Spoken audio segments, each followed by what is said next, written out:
السلام عليكم. ما شاء الله المطر اليوم ما وقف من الصبح. لكن اسمع السالفة هذه. في 2017 في مرة سعودية ومتزوجة واحد من جماعتها وساكنة بالطايف، ورب العالمين رزقها ب5 أطفال. أكبروا عيالها وصار أكبر واحد عمره 18 سنة وأصغر واحد تقريبا عمره 11 سنة. وتوفى زوجها الله يرحمه، فينزل لها راتب التقاعد مال زوجها، والحكومة تعطيها على كل طفل 1000 ريال، مع أمهم تقريبا 8500 ريال غير راتب زوجها تقاعدي. مالكم بالطويلة، المرة هذه عايشة في بيت أهل زوجها مع أمه ومع أخوه هذا ما تزوج. عنده أخو المرحوم الله يرحمه، أخوه هذا متمرد، راعي تعاطي والسكر، ورجل ما هو مضبوط.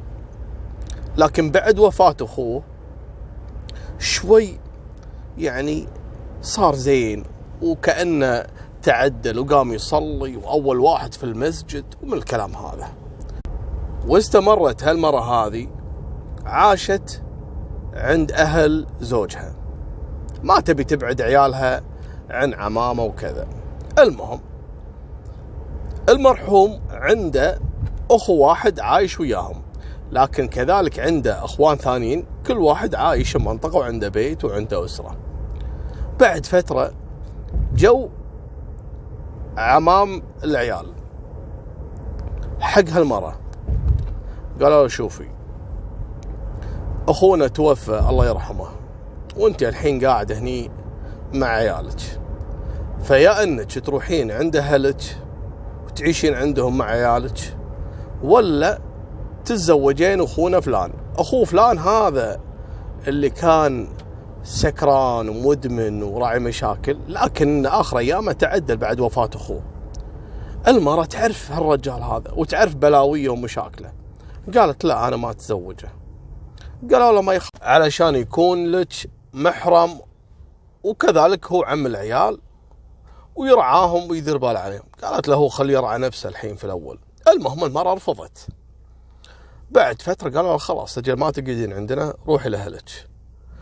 راحت لإخوانها، إخوانها رفضوا، عندها 5 عيال وعيالها شوي كبار وكذا ما يتحملونهم، فاضطرت ترجع مرة ثانية تعيش عند أهل زوجها. فرضت بالأمر الواقع أن تتزوج عم العيال، وشافت أنه تاب وصار زين وقام يصلي وكذا، يعني مبين أنه ترك المشاكل اللي كان يسويها أول. المهم مالكم بالطويلة،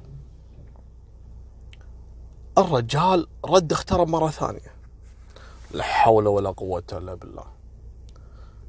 قام يستغل المرأة بفلوسها، عطيني فلوس وعطيني فلوس. هو عطالي بطالي قاعد في البيت وبس ياخذ هالفلوس من فلوس الأطفال وفلوس أخوه التقاعدي اللي توفى الله يرحمه.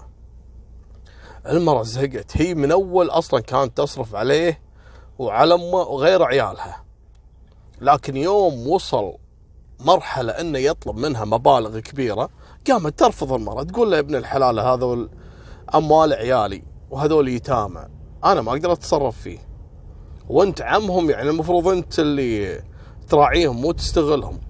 مني منك هواش يوميا. قالت له أقول طلقني وفكني من شرك. لا ما قالت تطلقني غصبا عليك ولا أرفع عليك قضية وكذا وكذا. المهم مالكم بالطويلة، الرجال ضرب عقله.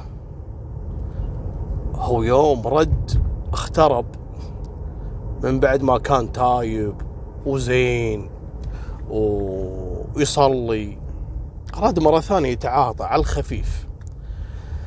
الليلة هذه اللي صارت المشكلة الكبيرة وطردته من البيت، قالت له خلاص اطلع من بيتي وطلقني فكني من شرك.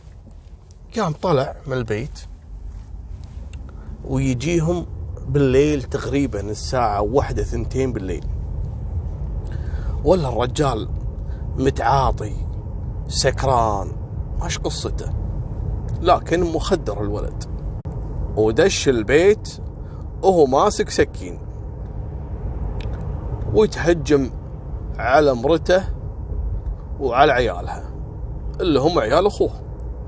دخل عليهم بالغرفة، هي يوم شافته انه جاي كأنه سكران وبيده سكين، المرة خافت قامت تركض انحاشت، طلعت من الغرفة وتدخل أحد الغرف الثانية ويمسكها في الزاوية، والمرة مسكينة من الخوف قامت وغمضت عيونها، حاطت وجهها شيء بزاوية الغرفة ومنزلة راسها من الخوف، ويقوم يطعنها طعنة من رقبتها لين شق بطنها، طلع مصرانها البنت، لا حول ولا قوة إلا بالله، وقدام عيالها اللي قعدوا يصرخون ويبكون. يوم شافوا الوضع كذي انحاشوا وطلعوا من البيت من الخوف، طلعوا برا بالشارع، لا هم البنات الصغار هذول لا هم لابسين عبي لا هم لابسين شيء بهالبرد، من الخوف يركضون بالشارع.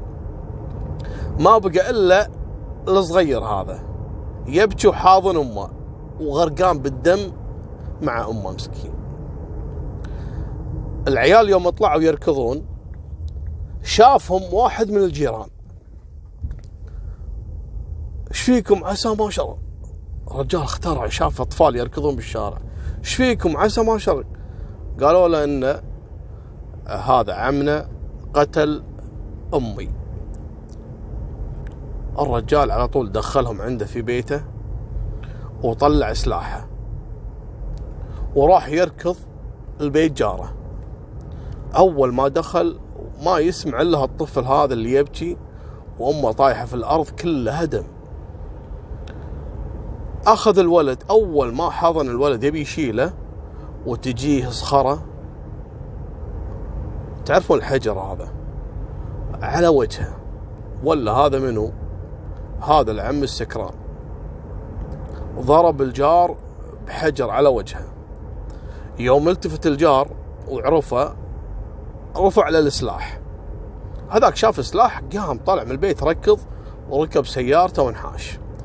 الجار طلع وراه يركض، خذ الطفل ووداه بيته وشافه يوم يحرك سيارته.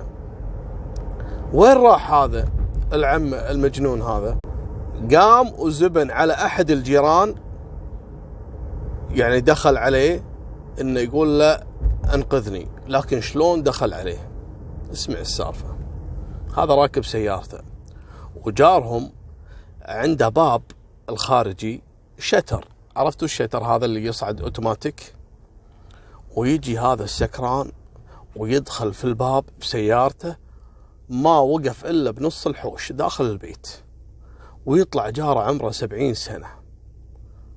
استغرب، نزل له هذا المجرم وقال له تكفى الحق علي. قال له أبشر بالفزع وكذا. هذاك الرجال مو عارف شو القصة. قال له أبشر بالفزع وكذا. قال له تراني ذبحت مرتي.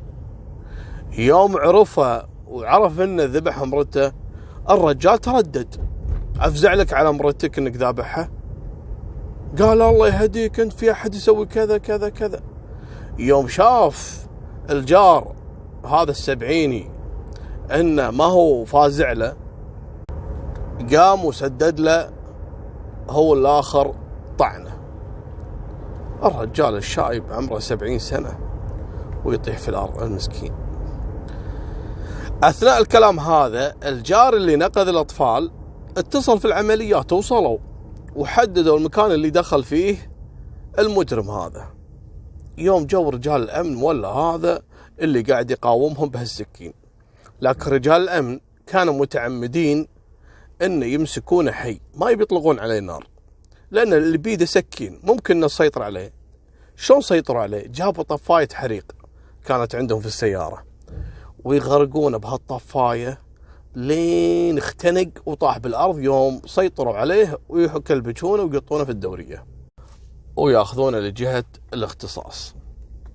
الام توفت الله يرحمها، والشايب 70 يلحقوا عليه في المستشفى، والعيال يتموا لا حول ولا قوة إلا بالله، وتم الحكم على العم بالقصاص.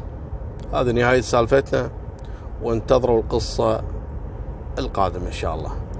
فمان الله، مع السلامة.